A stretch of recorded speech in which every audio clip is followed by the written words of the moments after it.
Well, good evening, everyone. Thank you for coming out. I appreciate you being a little patient with us. We had two guest speakers, one from the Red Cross, one from the Milwaukee Public Library, but they're not here. But we ought to be respectful of your time and get things moving. We do have Felicia Ferguson and Mark from the City of Milwaukee. I think they had some information they'd like to share. Captain Grant is not able to make it tonight, so we have our early shift Lieutenant Brock is here to present and answer any questions you guys have. So, Felicia, if you want to come on up. Hey everybody, my name is Felicia Ferguson. I am community-based crime reduction for West Care, Wisconsin. I partner with District 5 and Grace Fellowship and everybody in District 5 really. So Monday, oh congratulations. I was gonna say that, but I didn't see it. But Monday at Grace Fellowship, we're inviting all of District 5 now. It's not just Harambe. Yay! It wasn't just Harambe at first. All of Harambe to come to Grace Fellowship for a listening circle. What we do at this listening circle, right now, we just letting everybody get their issues and concerns out. So if you got some stuff on your chest that's going on in the community, guess what? We want to hear it. But you better come down, because we moving to planning stages. What we want to do with this meeting is come up with tangible efforts to make our community safer. Tangible. Things we can do. Things you can do. Things you want to see happening in your neighborhood. I don't care if it's a bike ride, a march, a pop-up. Come, tell us what you want, so we can plan it and get it done. Did you say time? When? Monday, Grace Fellowship, 6 p.m. And it's for Rumble. And it's for all 5th district. If you live in District 5, you're welcome to come. What else? Oh, Is that this Monday or every Monday? Monday. This Monday, second Monday, every 60 days. Right? Yeah, second Monday, every 60 days. 6 o'clock? 6 o'clock, Grace Fellowship Church, Port Washington. Yeah. 2, West Care and Community-Based Crime Reduction have taken the lead in what we call Victims' Rights Week. This year's theme is engage, elevate, and encourage. So what's gonna happen is every day from April 24th through the 28th, we're gonna have a press conference about victims. Monday will be domestic violence and sexual assault. Tuesday will be gun violence and homicide.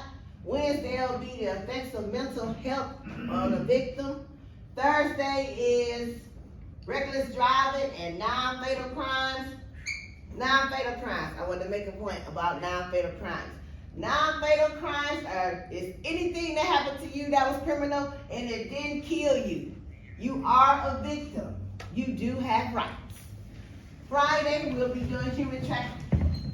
The thing about these press conferences is they will be held at 12 p.m. in various places in Harambe. I'm gonna leave my email. I do have a flyer. This is not my day to talk, so I'm just kind of on the fly today. You doing all right though? Thanks, Mark. We ask everybody to come stand with us that's victims, because we all are victims of something. Whether we want to tell about it or not, West Care just wants you to know that you're not alone and you do have rights. Anything else? That stuff, that's all posted on like this Facebook account, social media for like dates. Yes, you can find those events at West Care, Wisconsin on Facebook. I don't know how well we're doing with Instagram and stuff like that, but like I said, I'm gonna leave my email and my phone number with Officer Shirley or Officer Caldwell. If you guys can call me, or I'll send you a flight. Cool. All right, thank you, Felicia.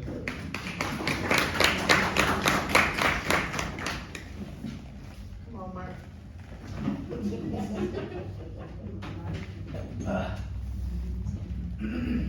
Good evening, my name is Mark Medrick from Milwaukee DNS, and I'm filling in for Stephanie today.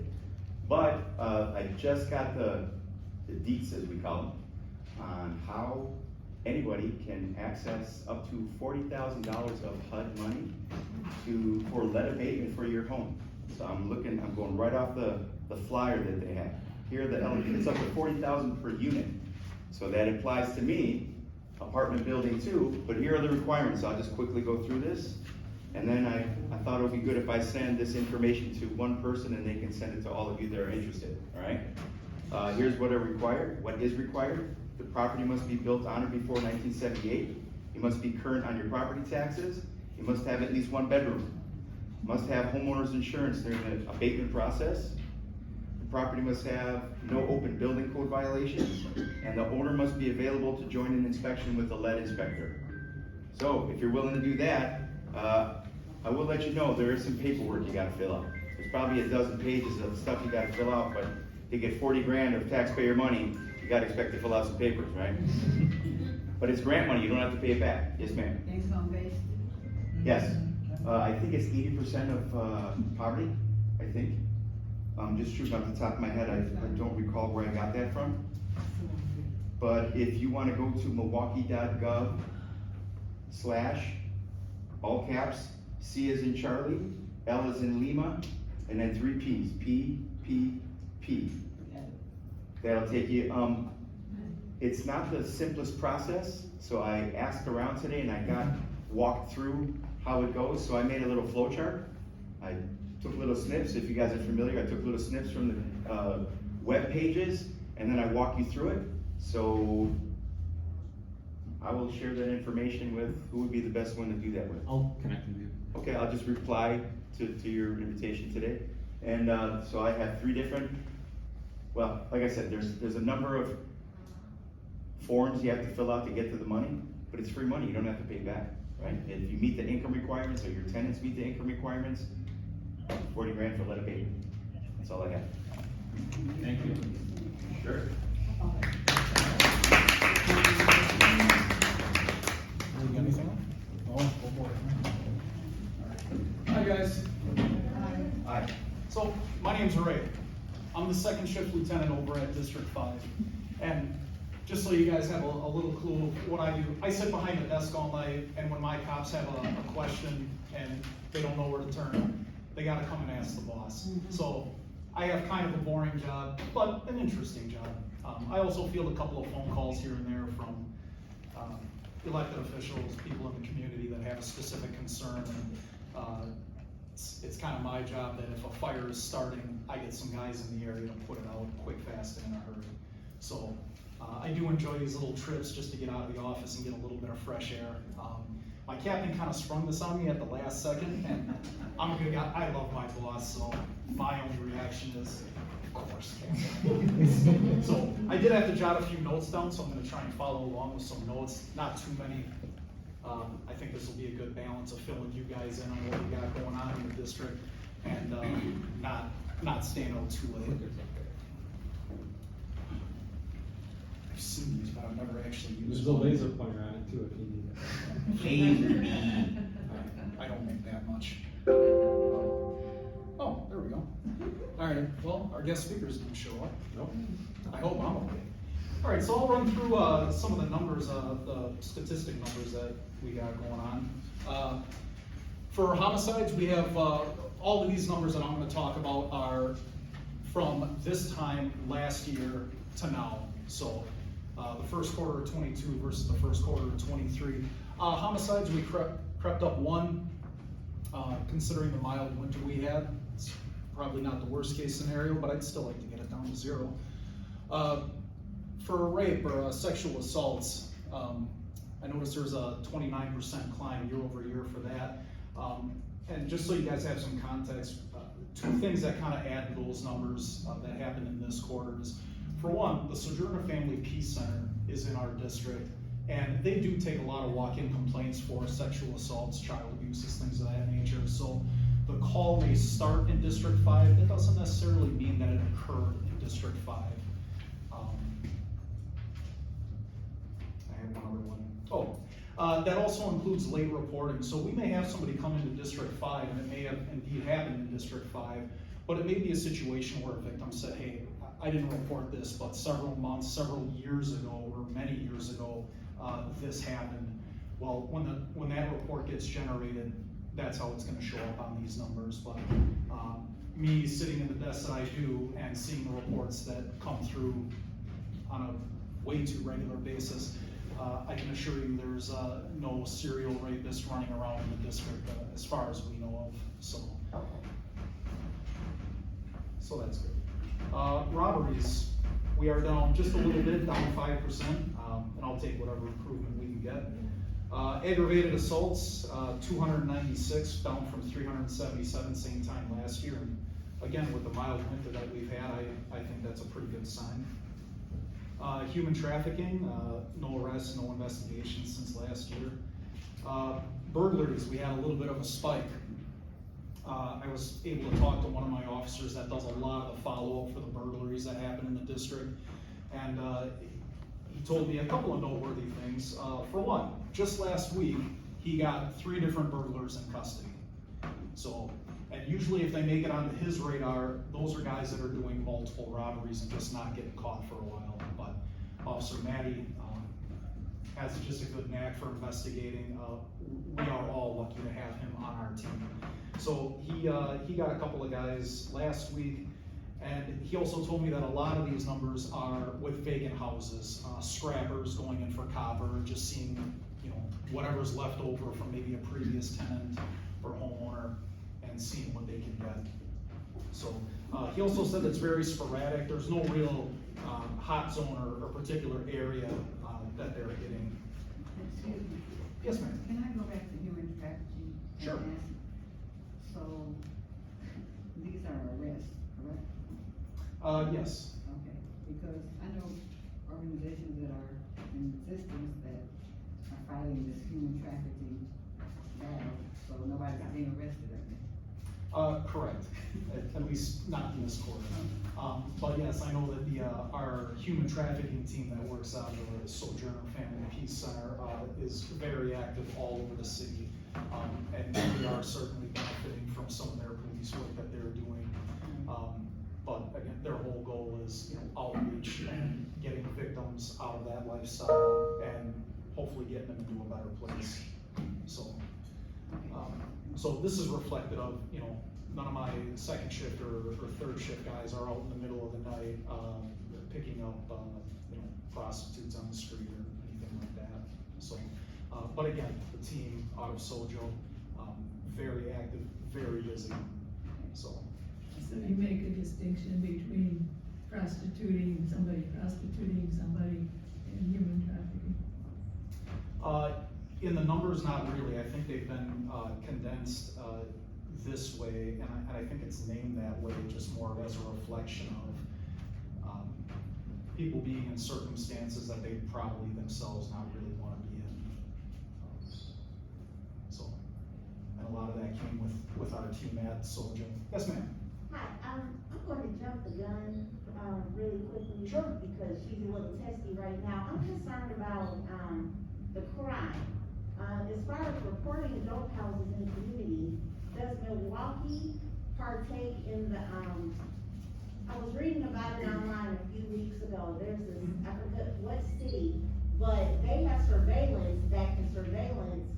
They offer a surveillance program that can surveillance the neighborhoods from where they are. I think it's down south somewhere. Does Milwaukee participate in anything like that? I have a corner home, and I would be interested in setting up cameras on my house that could be connected to MPD. Is that possible? Not that I know of. I actually can comment on that. So the pole cameras and other city cameras you see, those are monitored by our fusion division. They're kind of like our intelligence people that are downtown. There are certain businesses, properties where it looks like a little modem. You know, it's maybe like a little modem box that they're able to connect to a computer where they're able to live feed and rewind, replay, slow down video footage from other places. They're pretty select where they put them because they don't have infinite resources and they have to pick where they put them. And I don't know if they're specifically targeted towards drugs, but they tend to put them at areas where they see a lot of incidents occurring. But they're really strategic where they put them. I'll give you my email before Could you please, Yeah. write that down for me now, because I'll be looking. Yeah, no problem, but that is something, that they do, and then Because I already, whenever something happens on my block, with my security system, I forward the video to a few officers through the, via email.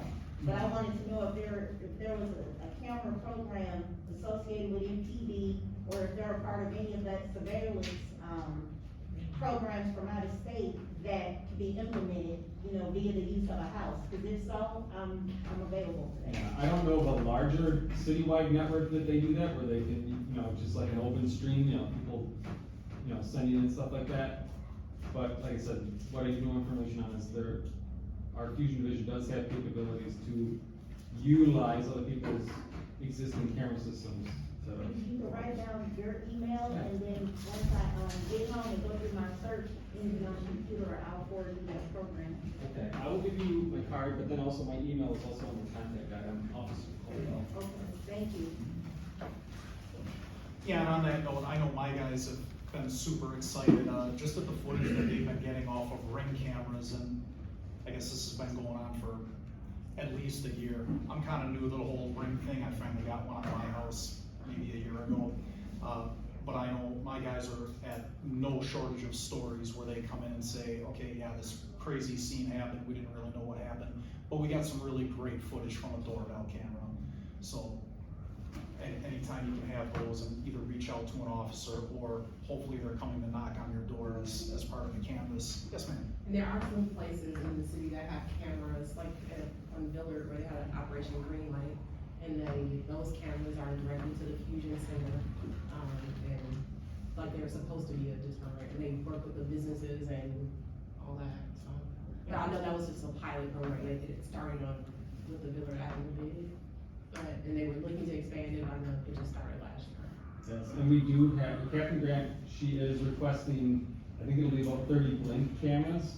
I don't know when we're gonna get them, or what the requirements for disbursement will be, or like, you know, how to qualify, but those are gonna we're eventually gonna have those.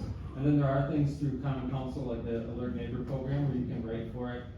Basically, it's, you get together with some people on your block in your little, community group, you get together, kind of make a plan, and then, the city will provide, cameras through Office of Violence Prevention, they'll provide cameras, signage, lighting, and it's not, they don't just wanna just give you equipment and just call it a day, they really wanna see, like, neighbors communicating, working together. Do a whole walk with the police and everything. Yep, we've got a couple coming up. Safety checks. Right now, the Alert Neighbor program is on its second phase. I think last year was a pilot program as well, but it is open to everyone in the district. But, we would have to get together, either an existing neighborhood group or just neighbors, or leave 8 or more neighbors on the block. So hopefully the third phase will come out, hopefully, fall. Second phase will come. And where can this information be found? That can be found on the city website. If it's just Alert Neighbor Program, you could go to any search engine, you know, Google, Bing, Ask Jeeves, whatever. You just put in, I think that's in there. But just, you can do a City of Milwaukee Alert Neighbor Program, and you'll find it. Good stuff. All right, and just to round out the numbers, a little bit of a decrease in thefts. Oh, sorry, those are my notes. Big drop in motor vehicle thefts, that's always a plus. And arsons, a significant drop in arsons. We did have 2 last night, unfortunately, but those didn't pop up on here. And then to round it out, fatal crashes increased from 1 to 2. Non-fatal shootings, we had a reduction in, and then carjackings, a little bit of an increase in. And the carjackings, again, they're sporadic, they're crimes of opportunity. I wish I had one constant thing I could tell you to look out for to prevent all that. I don't have that magic pill yet. So, and got a couple of maps. You guys may not be able to see these, but I'm gonna go through kind of quick. So this should be for aggravated assaults. Again, we're pretty spread out, more towards the west end of the district, just south of Garden Homes. We've had an increased presence the last couple of weeks up in the Garden Homes area, so I kind of expected to see some of those points getting shifted south a little bit, and they did. But again, for the most part, kind of spread out. Same thing with the shots fired, called for service.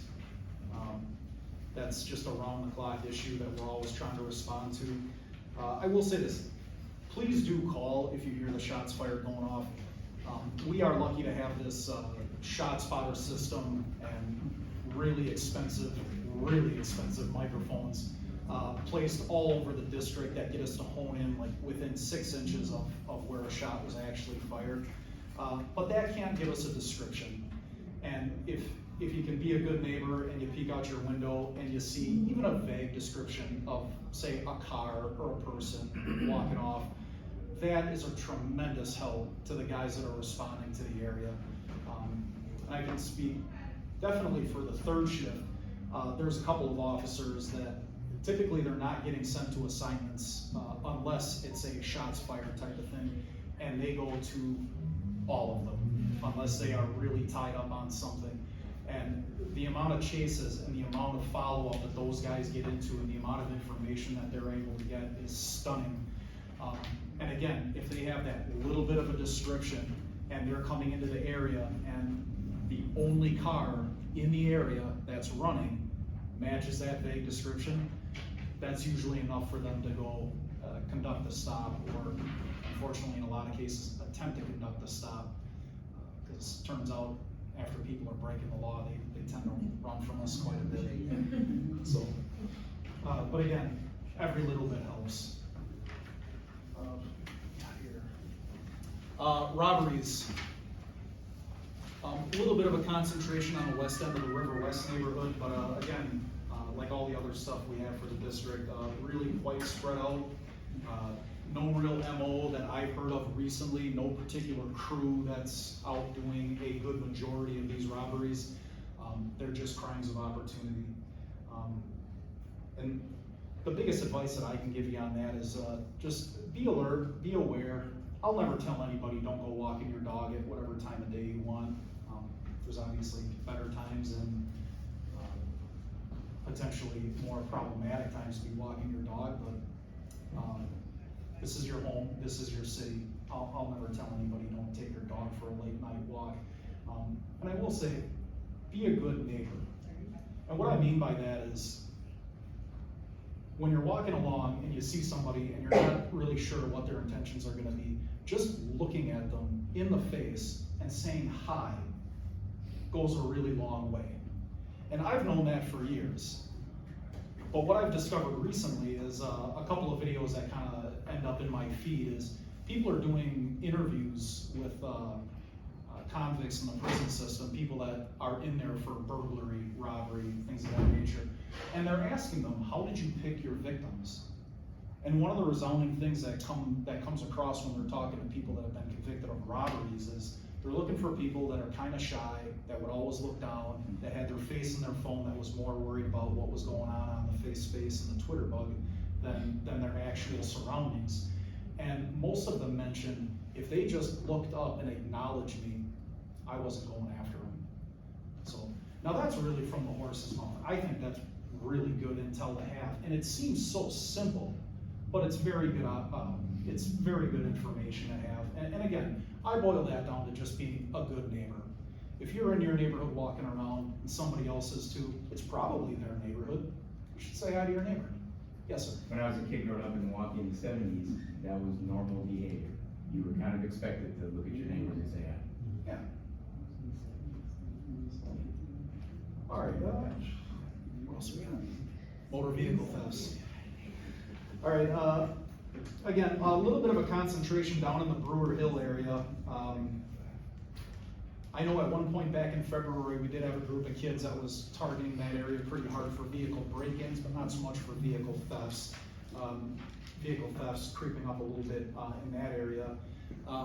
They made it kind of small, but I gotta bring attention to it anyway. 14 vehicles taken with keys. And a lot of those are, it was cold, just running my car up. I was just running into the corner store for just a second. Somebody hopped in my car and took off. You know, and we've been ringing that bell for a long time. You just can't do it for one. However, I will say this. if you're able to splurge for a remote start, at least some, they do have a feature on there that your car can stay running. You can take your keys out and go in your house, wait for it to warm up, or run to the store, take care of your business. And if somebody were to jump into your car, as soon as they hit the brake to put the car in gear, it'll just shut the car off. And I guarantee you, it's gonna take all of 2, maybe 3 seconds for these kids to realize, wait, there's no keys in here, I better get out of here. So, and I'll say this, I'm not too happy about the cost of remote starts. I still haven't gotten my wife one. But I'll say this, it's probably a lot cheaper than replacing a whole car. So if you know you're one of those people and you know you're in that habit, maybe, look ahead to Christmas, get yourself an early Christmas present.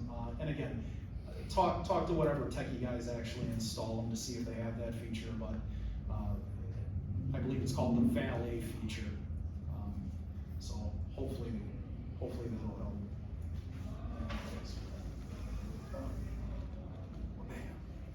All right, burglaries again. Again, very spread out, very sporadic.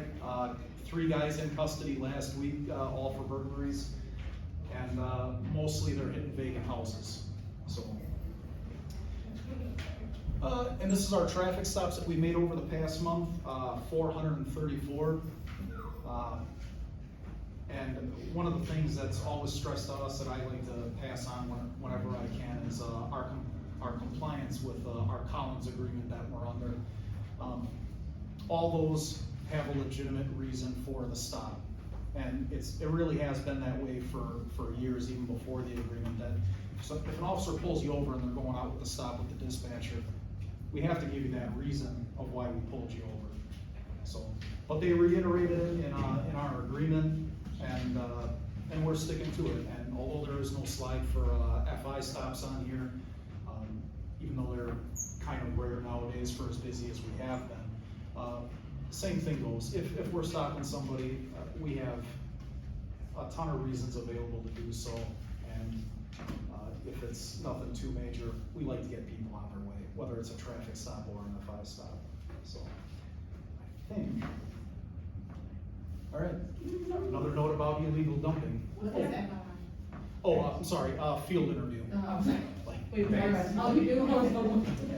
So like if I see some guys in a dice game on the side of the store or something, I can walk up and I'll start talking to them about that, because it's a citable offense, and I could take them to jail, or I should say easy. I sit at a desk all night, I have it really easy, most of the time.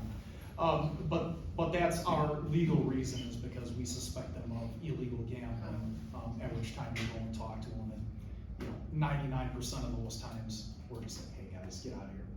The neighbors don't want you over here doing that kind of stuff, and it's usually their attitudes that dictate if there's any actual real enforcement. Most of the time, people are very happy just to get a warning and say, "I'm out of here. Yeah. Have a nice day."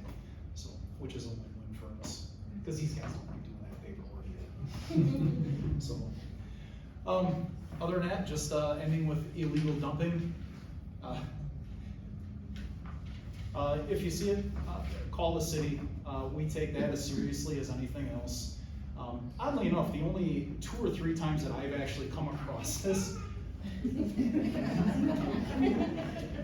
I would have generally expected like a guy in a pickup truck junking a couple of tires, maybe a truck full. The 2 or 3 times that I've come across, guys are hauling trailers of construction debris, and I'm like, you know what? This is why our citations are so steep, and I'll go give them a stern talking to and write a hefty ticket. Well, used to.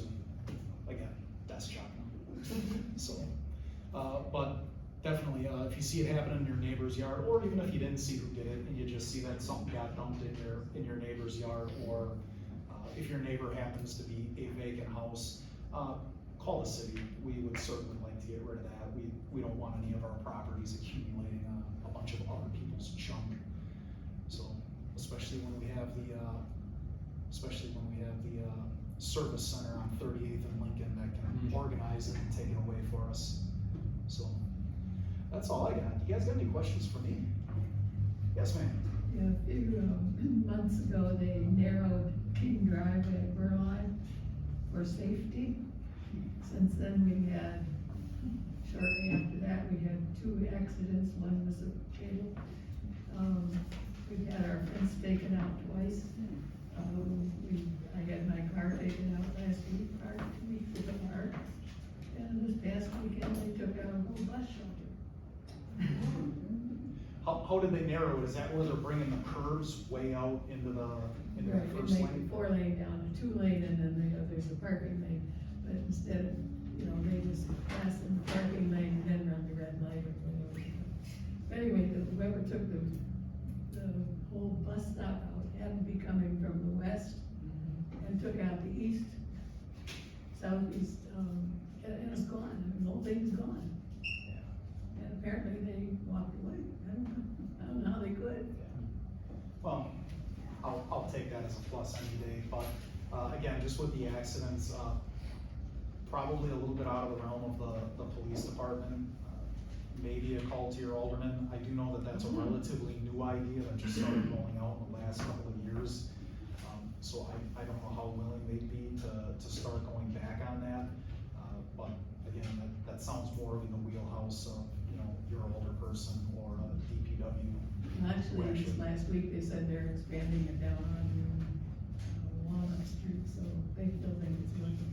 But, whoever this did, it took the bus stop out. So Mrs. East, the bus stop shelter, the The whole shelter? The whole shelter. So King and King Burlock shelters on? We can let the county know. And the garbage can is still laying in the middle of the big lot. But somebody had to be driving pretty crazy, to come all the way across and take out the opposite bus shelter. And they said it happened at 1 in the morning, so apparently nobody was in the shelter. Thank goodness. Yeah, and I know that people driving crazy has been getting worse and worse the last couple of years. All I can tell you is that I got guys out there that are looking for them and pulling them over. Sometimes they stop, sometimes they don't. And most of the time we can come to a good resolution on those even when we do decide to chase, but my guys and gals are out there looking for them. So, all night, every night, because that's what some of them really enjoy doing. So, anything else? Questions, comments, concerns, thoughts? I'll hang out for a little bit too if anybody has any questions for me and they just don't want to ask in front of everyone. I Yes, don't know ma'am. if you're the right person to ask a question to, but I'm looking at your, I don't know what you wanna call it, information sheet, whatever. Yeah. Handout, and it says that in Amani, they have a beat officer from 8 to 4. How do we get one from 11 to 7, or what does it take? It's manpower, so there's 3 in one day.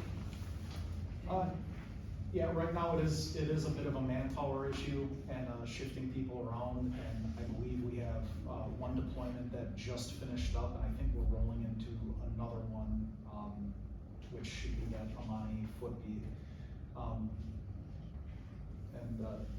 Do you guys know anything else about that? Yeah, so Officer Schaefer, he's the Amani beat officer.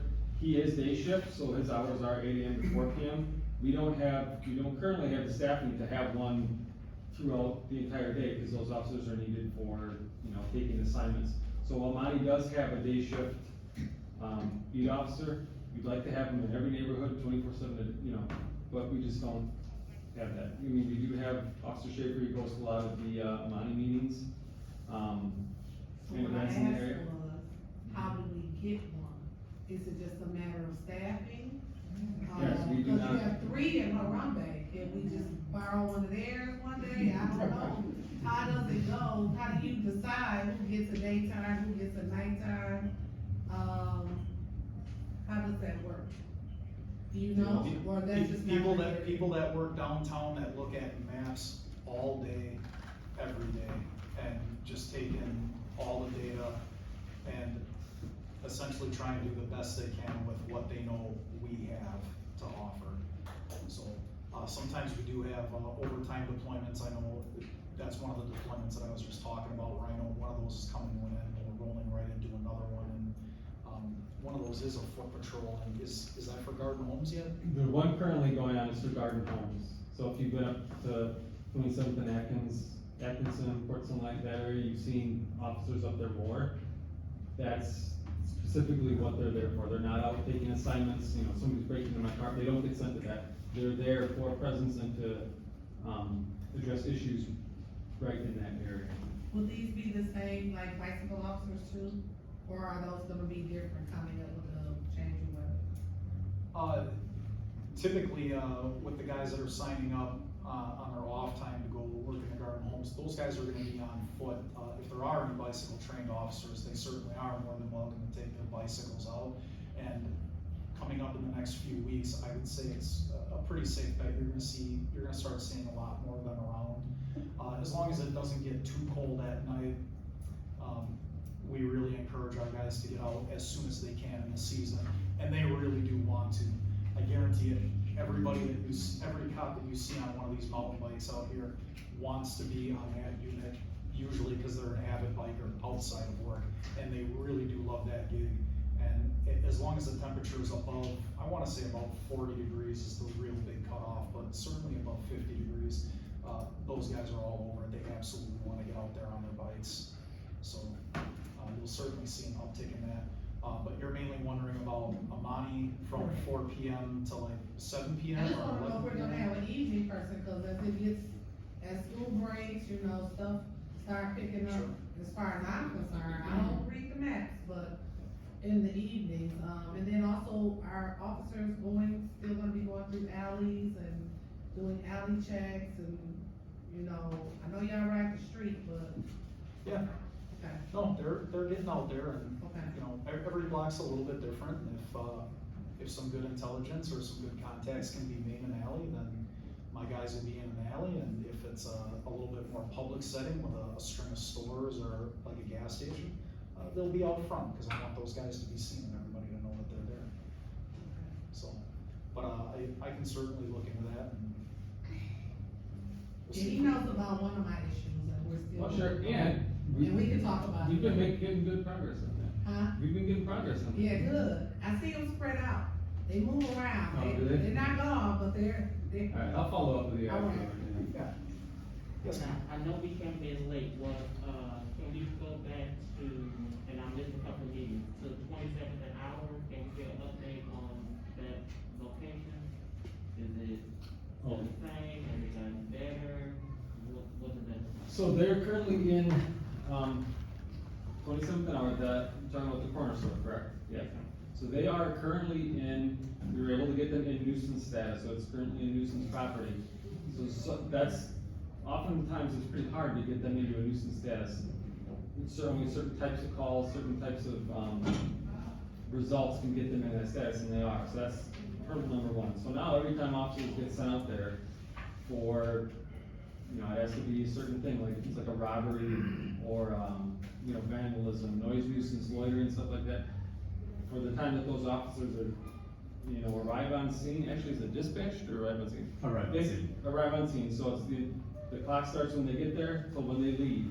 And then that property owner, gets it added onto their taxes, the cost of having the city services out there. If it's something like a homicide or, you know, abduction or something like that, there might be officers on it for 13 hours, you know, with, you know, 9 officers on it, and they'll get I've seen bills up to like $5,000. So I mean, it's one of the tools that we have to try to abate some of that nuisance activity. We also did an inspection there with, Department of ATF agent with the Department of Revenue, confiscated a bunch of, merchandise because they didn't have the correct documentation. We also, I won't get into that because they're still dealing with it. But we did get some good, results from our involvement out there. Mark? I was gonna ask, do you have any other data on the 80-10? Like how many properties are currently in billing stage or chronic nuisance premises? We do not, no, but we can get that for the next meeting, definitely. Thank you very much. Yes, ma'am. Okay, so since last fall, when I started coming back, I've been hearing so much about Harambe.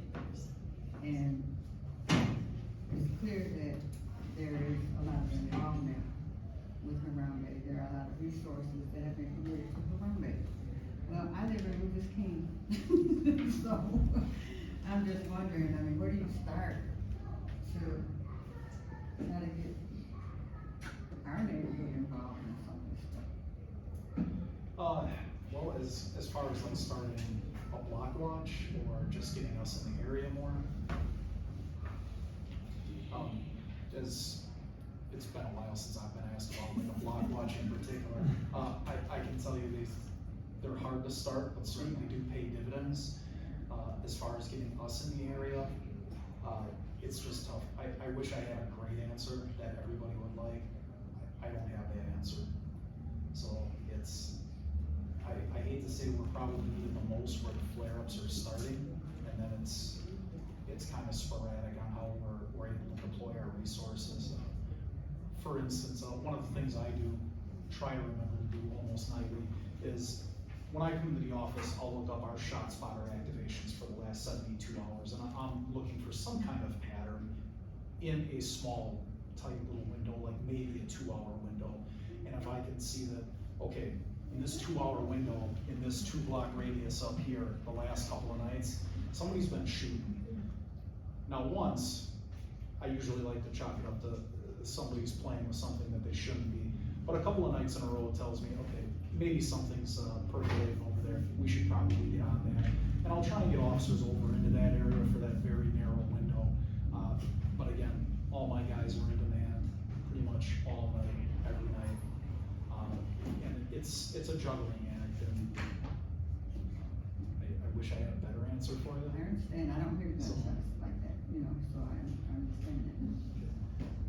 But they are out there, and, you know, even my guys in the middle of the night, I always like to try and be a cheerleader for my third shift guys, because the amount of work that they do in the middle of the night when most of us are sleeping, or should be sleeping, you know, they are absolutely going through the alleys, checking the parks, just a lot of good work, making sure, or trying to make sure trouble stays out of certain areas. So, they're out there. So, anything else? Yes?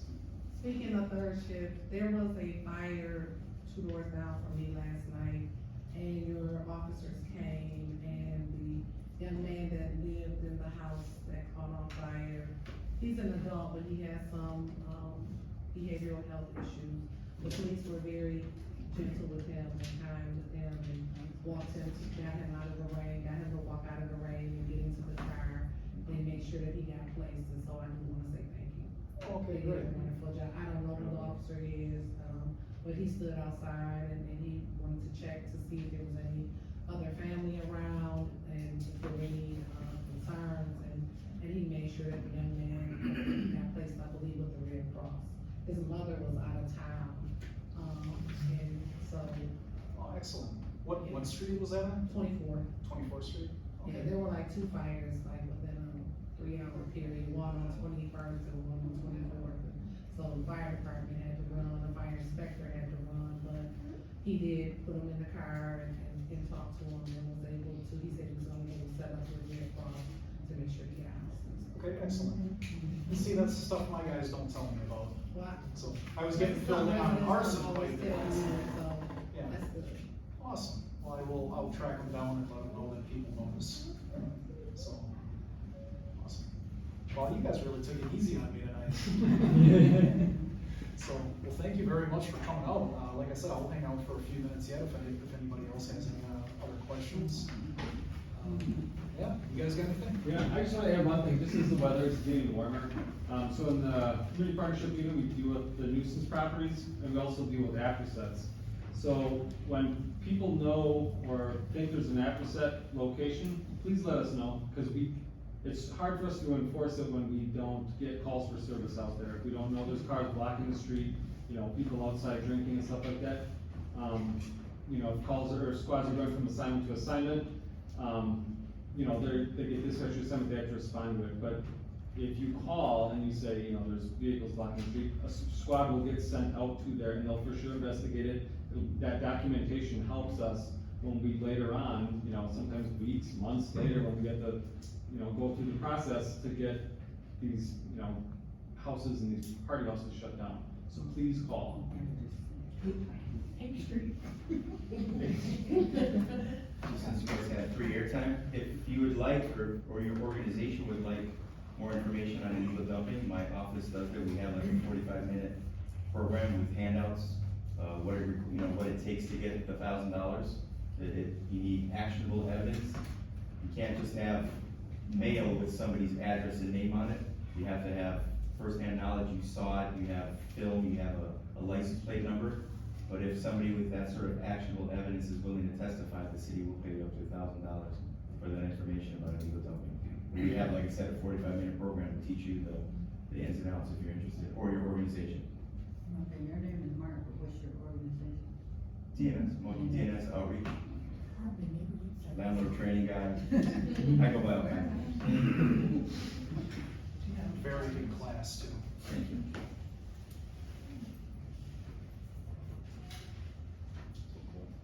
Anything else? That's all I have. Cool.